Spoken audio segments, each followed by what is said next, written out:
Mel, Brandon. episode 58. 58. Getting up there. 58. And this is like our second or third take because we're having technical difficulties. It's just a hell of a night, really. Mr. Producer. Hell's your problem back Get there? your head out. Jesus. 58. But I wish I was 58. Such a good age. That really is. Well experienced. Almost got them kids out of the house. Kids are gone. You know, it's amazing how much money you have. We had all these kids, and we're always just struggling, barely making ends meet. My gosh, food on the table was an effort. They started leaving one by one. I said, it was better than a raise. It's because it's so much money. I'm sure it's way better than a raise. The cost of children is it worth it? Is it worth that kind of expenditure? Yes, they are. Why would we be talking about kids and what they cost while we're talking about kids and what they cost? So, topic of the night, me and Mel already kind of figured this out by now, but we'll talk about the true love story. True love story. Yeah, not so true love, but this Garrett Bogle kid that's being accused at this point and arrested and accused for. Is his name's public information? Yeah, it was in the. Well, I say that it was in the paper is where I gathered it from. That makes it pretty public. That makes it pretty public. So we're not just lambasting this poor kid, but. We could just change the name. It doesn't make any difference. Name. It's all the same kid. It's all the same kid. Yeah, just Generation ZZ. Really Generation ZZ. Is that what it is? No, I don't know. I think it's just Z. But so this kid, and for the record, he's obviously innocent until proven guilty in the court of law. But Garrett Bogle's his name, and got arrested for painting the MAGA sign a couple weeks ago, and. Mel, I started kind of researching this kid, and it's a little bit daunting of how dissatisfied this kid is with life. And when I read through his Twitter feed, I think there's a lot of kids just like him. I really do. I think this kid is just dissatisfied with life. What do you mean? I mean, he's not happy with school. He's not happy with his life. He's not happy. What kind of school is he in? Well, he's just getting started at college. He's just getting started. He's already not happy with it. Yeah, just go read it. I mean, this kid tweets 9 times a day or something, and dissatisfied with unemployment, dissatisfied with Donald Trump, dissatisfied with Nancy Pelosi. This kid's happy with absolutely nothing, besides maybe he likes painting. He's got parents. Yeah, he's got parents. He's got he absolutely has parents. What? And I think they're good parents. What stratus is he at as far as income level wise from his upbringing? I think you're fine. Yeah, I don't know. Really? So there's really no justification. No, it's not like the. Pretty typical. This is kind of a phenomena. Yeah, so it's. Well, they've got nothing, no reason to be disgruntled, but the reason to be disgruntled is because they've got nothing there. There's nothing in their lives. Have to work for absolutely nothing. Yeah, and everything's about self-gratification. They watch TV to get gratified. They just sit there and it does something to you. They play video games, and the 100 muscles you move to this huge input into yourself, this gratification that you're always seeking. When you go to the fast food place, you get your chicken nuggets with whatever kind of spicy dip that you want. With 30 different sauces available. Yeah, and they're 200 also good. colas. Oh, everything's so good. Everything is so good. Life is so good. You've got a car with automatic transmission, power windows. I mean, dear God, let alone somebody walk somewhere, ride a bicycle on this. That's one of the problems. We're just spoiled. Easy. We're horribly spoiled. Mel, I wasn't happy about the sign being painted, and I'm certainly not happy about True Love condoning it or retweeting it and saying, yeah, it's okay to resist. But Mel, I'm more concerned now after reading this kid's, and I only read back, folks, like, a month or less of tweets. I'm concerned for our youth. What's the separation between him and True Love? Nothing together. I mean, this kid, I think, lives in what's the separation? Age-wise? No. What's the? I mean, their outlook on lives are evidently similar. I wouldn't go that far. If you have okay, and probably maybe I'm looking a little too much into it, or overthinking it, but when you have the school principal, which just the word principal has a meaning, and he's aligning himself with a anarchist movement. And a 19-year-old. And a 19-year-old.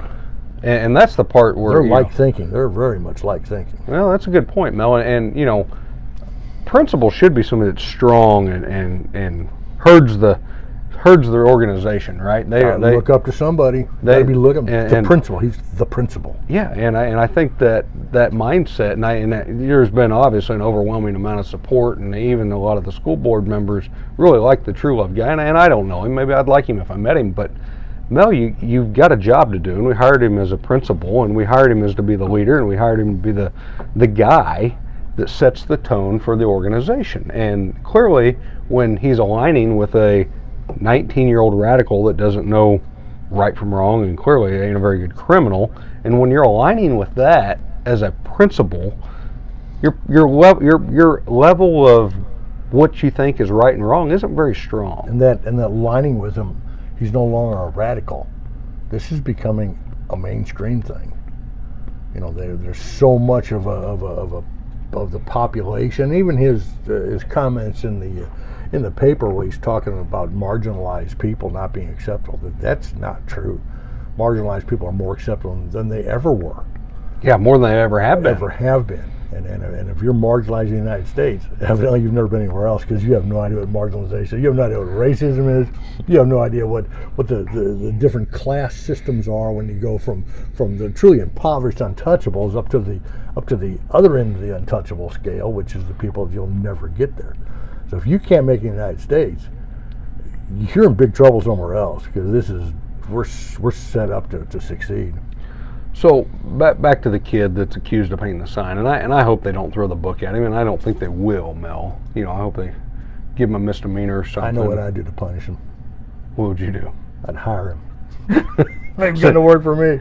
Make him start digging ditches. Yeah, start digging ditches, whatever. Learn a craft, learn a skill, learn something. When you at the end of the day, you've accomplished something. You've actually done something. If I was in Tim Hayes' shoes, I'd have a hard time not saying, you know what, I don't want any restitution. I want this kid for, you know, whatever time that would be, 200 hours of labor, and he's going to do some painting for me. That's what I would do if I was in Tim Hayes' shoes.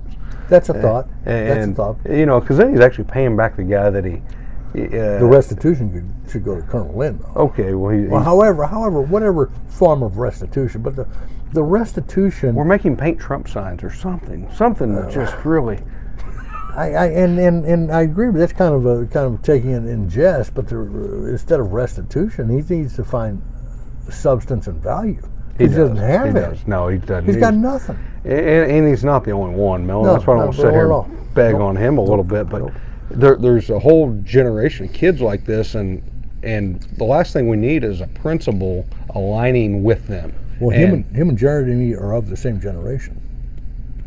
Well, the True Love guy's not real old. I mean, 30s? I think he's probably 40. But not real old. And you know, I had an opportunity one time to do the right thing as a high school student. Yeah.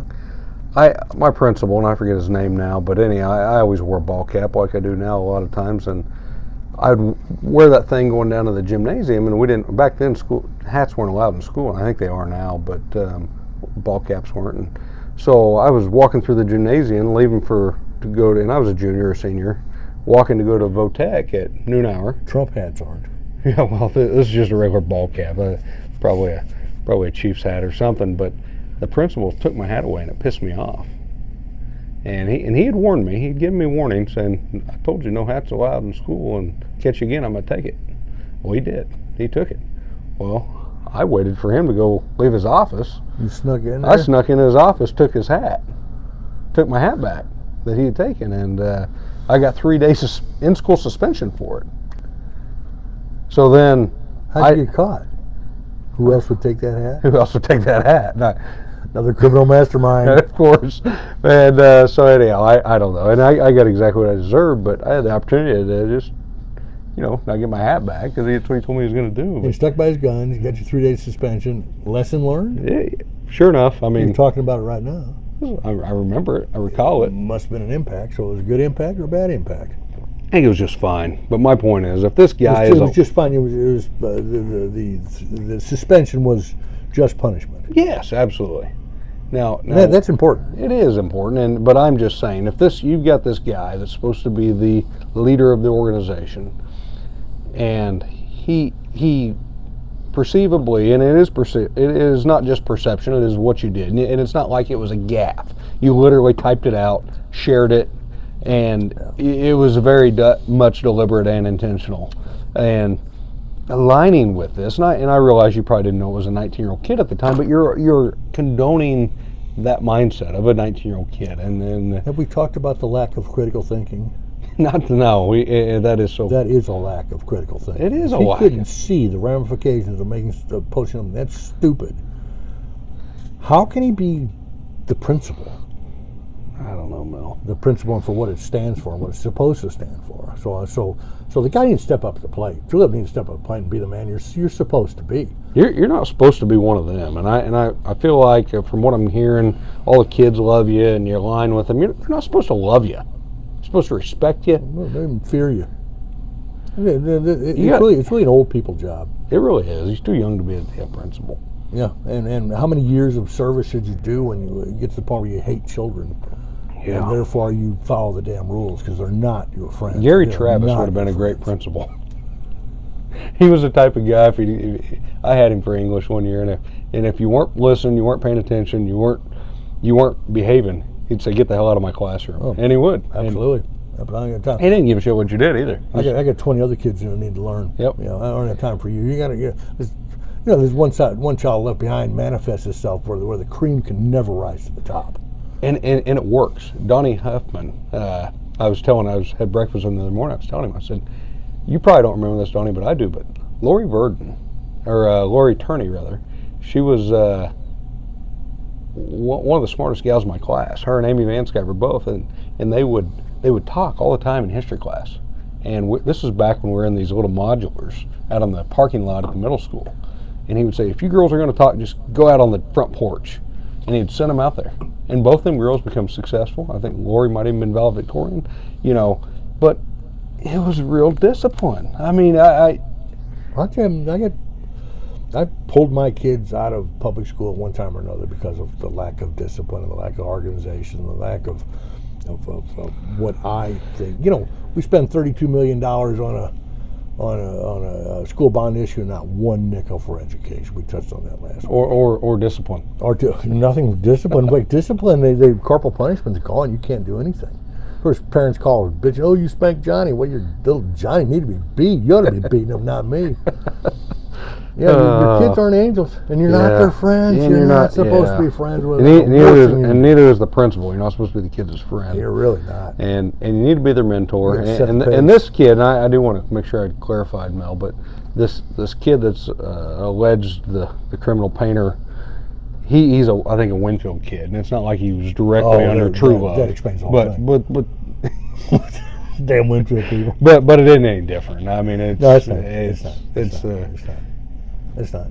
Maybe Arc City kids are more mega. Yeah, they probably are a little bit. Probably are a little bit. I hope they are. So, but the core of the issue is true love. I know the board. I know the board and the Ballard didn't hold you accountable, but we're gonna. And it's important. What you're doing is important. Quit acting like it's not. Money aside, you're not there just for a living. This is you're called the principal. You're a status. You're a symbol. You're something that's supposed to carry themselves well, dress appropriately. You're supposed to set the pace. You're supposed to be the dynamic of the school. And if anarchism is your dynamic, then you're the wrong damn guy. You really need to take yourself on down the road and go to California or something, because this is not. You're not in the right spot. You're really not. You're really not. If that's your heart, and if you are, great. I mean, that's your prerogative. I don't care. And hey, I tell you what, why don't you come on the show and we'll talk about this. Maybe you're smarter than we are. Maybe we're morons and you're the one that's smart. Maybe we're wrong. Here's your chance, principal. Well, we got to go. Anyhow, county prosecutor, whoever, don't be too hard on the Bogle kid. I hope he learns his lesson. I hope he wises up, and I hope he finds some meaning in life. I don't want you, and I did invite him on the show too as well. Oh, cool. Whether he comes or he even get a reply, I hope he does too. Because God dang it, I want these kids to have a little bit more. My glass is empty right now, but I know that you got another bottle of wine back here somewhere. Okay? I'll find one. I'll find another damn bottle of wine. Mel, here's the deal. these kids have got to have something to work for, and they've got to have something to have love and respect for, and we got to get them turned around. And shave too. You're not a biker. Principle. It has a meaning. All right. Yeah. All right, guys. See you soon.